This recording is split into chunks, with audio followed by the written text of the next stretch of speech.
Hi everyone. Since the last couple of weeks you looked at library resources and I had you look at some different databases and tools that we had available on our site, and you most recently did that screencast assignment for me, and I hope you found that to be a useful exercise. I know I did, because it showed me where you all were struggling and what you were doing well with. And I noticed there were some common misunderstandings that I was seeing across all of the screencasts that you did. So I thought I would go ahead and create my own screencast just to kind of clear up some of these things and make sure that we were all clear on what these tools are useful for and how to make our searches most efficient. So I'm going to start by talking about the discovery tool, and then I'll look at some of the specific databases. So when you're searching what's called the discovery tool, you don't necessarily have to call it that. In my head, I call it the mega database search, because if you go to our database list, show all, okay, we have more than 100 different databases through Steely Library. You know, most of these you're never going to use. The Berg Fashion Library, for example, that's very specific unless you are a theater major. Maybe some other types of majors, but it's mostly designed for the theater group. You're probably not ever going to use that. Atomic Learning is software training and support. A biography reference bank is full of biographies. Okay, so a lot of really specific resources that we have, you're not going to use them all. Biological abstracts, unless you're a biology major, I don't see you probably using that. Okay, so anyways, if we go back here to the discovery or the mega database search, you're searching all of those databases at one time. That's why you get so many results. So I'm going to do a search for Clinton in preschool. And what happens? I get 183,000 results, and I get a lot, obviously, because it's searching all sorts of different resources. A couple of you pointed out in your screencast, this was good, you pay attention to these little icons on the side, academic journal, news, a primary source. This is in historic documents. That's interesting, but probably not relevant to what I'm looking for. There's an ebook, okay, a periodical. So definitely paying attention to those icons helps a lot. One thing, when you all were searching in Discovery, a lot of you mentioned that you were looking for journal articles. Keep in mind, though, if you are looking for scholarly journal articles related to your topic, you are probably not going to find scholarly articles, related to the current candidates and their stances. Okay, so if I'm looking for information about Clinton and her stance on universal preschool, I'm probably not going to find a scholarly article on that. I could probably find a scholarly article about preschool, and perhaps something about whether or not, preschools, kids who go to preschool, do they have an academic benefit when compared to kids who don't go to preschool, that type of thing. So definitely I could find some scholarly research on the bigger issue, but not the candidates themselves. Okay, so keep that in mind.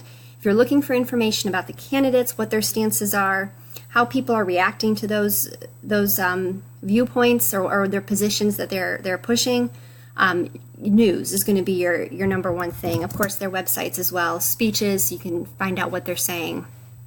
But definitely, if you're looking for the candidates, the scholarly journals aren't going to be as helpful for that type of thing.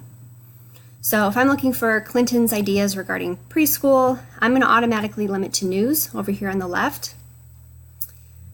And something else to keep in mind if you're searching, particularly with Clinton, she was a first lady back in the 90s. Her husband, also called Clinton, was president. She was a U.S. senator. She was Secretary of State. So, her ideas regarding preschool could go back a couple of decades. So definitely with her, publication date is going to be important. So I'm going to just move this all the way up to 2015. And that will probably decrease my results at least a little bit. Did it do it?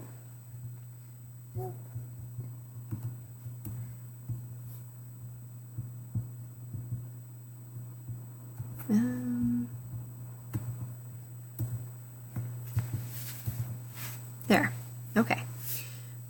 Updating. All right, so that took out quite a few thousand anyway. And then when I go through and I'm selecting sources, the number one thing I do is I look at, well, of course, the title. And this one here actually is about Clinton, a place, not our Hillary Clinton that we're talking about. But the other thing I really pay attention to is where it's published. So like the Washington Post, for example, is, this is actually WashingtonPost.com. This one down here is the Washington Post. So I look for those news sources that I've heard of and that I'm familiar with. Something like States News Service, I'm not sure what that is. It doesn't mean that I won't necessarily use it, but I'm just not as inclined to click on it.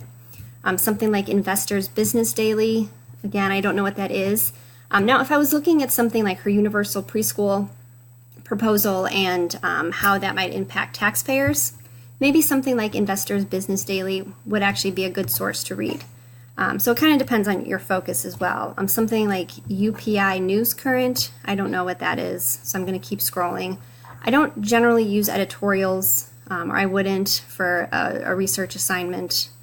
Something about the soda tax, that's not really what I'm looking for. So that kind of gives you an idea. Here's Hillary Clinton calls for preschool for all children. It is in something called McClatchy Washington Bureau. I'm not exactly sure what that is. So it does say it's a feature. So it might be something that I would look into. Here's something in USA Today. Okay, I've heard of that. So those are the types of things I kind of pay attention to. A lot of these unknown news sources as well, they might just be like news wires, and so they're just going to be really short snippets of information, whereas I'm looking for a newspaper article, right? I want an actual article with some more in-depth information.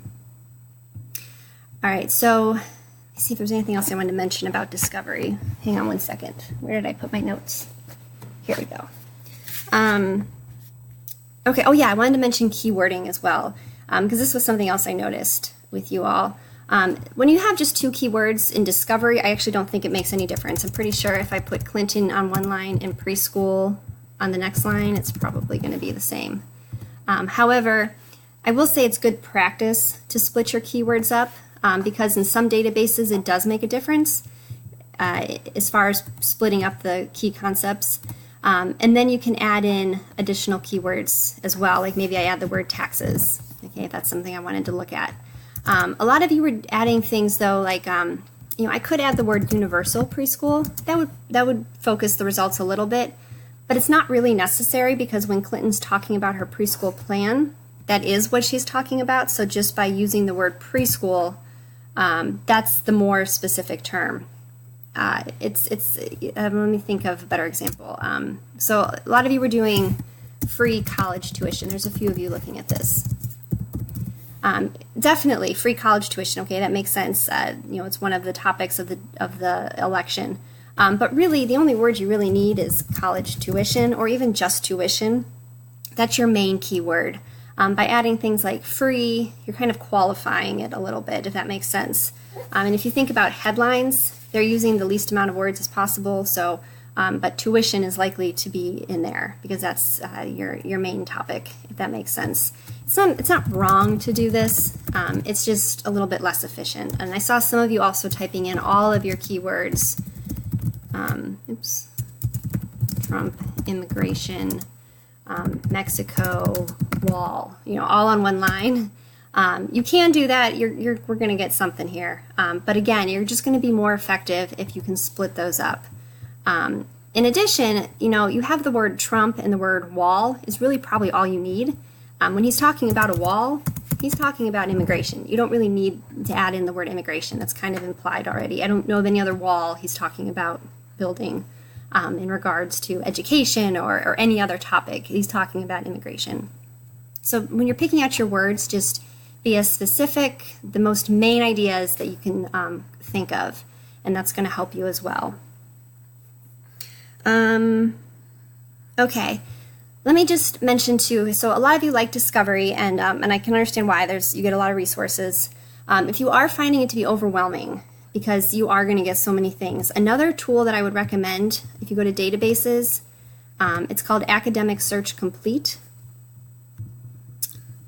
Down here under A, Academic Search Complete. It's going to look very similar. It's kind of a little bit like Discovery. It's broad, so it covers a lot of different topics, but there's not nearly as many sources in it. So your searches are going to be significantly less. Let's see what we get for Clinton preschool. Okay, so 5. Okay, that's a lot less. So try that. Try Academic Search Complete. 5 doesn't sound like a lot, but you know what? If there are 5 good ones, I'm okay with that. Preschool for All. We Are a Family of Learners. This is a cover story even, so that to me signifies it's going to be a little bit lengthier. It even says here it's 5 pages, so that's good. Preschool immunization. Okay, so maybe 1 or 2 of these look relevant. I could also maybe try childcare. Might be a better word. A little broader. Okay, so now I get 59. So keep that in mind. Academic Search Complete is what that tool is called. You'll get a lot of news sources as well. Right here on the first one I see New York Times, so that's possibly helpful. Okay, I'm going to go back to the library website, and we talked about discovery. A lot of you also were using LexisNexis. That's a very popular tool. If you're study in journalism or communication, I think this database gets pushed quite a bit because part of it is news. So if you look down here, it's the news, legal cases, which obviously aren't relevant, and company information. Again, not relevant. But the news part is super relevant. So one thing, though, about this database is it's kind of clunky. It's not my favorite database to use. If you go to the advanced options, you have to put in your keywords in this funny box over here. So I might type in Clinton and preschool. I'm going to uncheck all these other things. We don't want law reviews, okay, just newspapers, and you can limit by date as well. So just for time purposes, I'm just going to do August to today. Okay, and then click search. So before I click search, there's also a link here for 2016 presidential election where they've actually grouped in a lot of newspaper articles on that topic. So that's a good place to kind of start as well. Go ahead and do the search. And then another thing I don't really like about this database is that it doesn't give you a lot of information. You get the titles, transcript of the second debate. That might be helpful if you wanted to see the full transcript. But you just get the titles. You don't really get a lot of description about the sources. It does tell you where it's coming from, this U.S. official news. Here's one from the Washington Post. Okay. A liar versus your drunk uncle. Not sure what that is. Tampa Bay Times. Okay. So some different sources. I've got 185.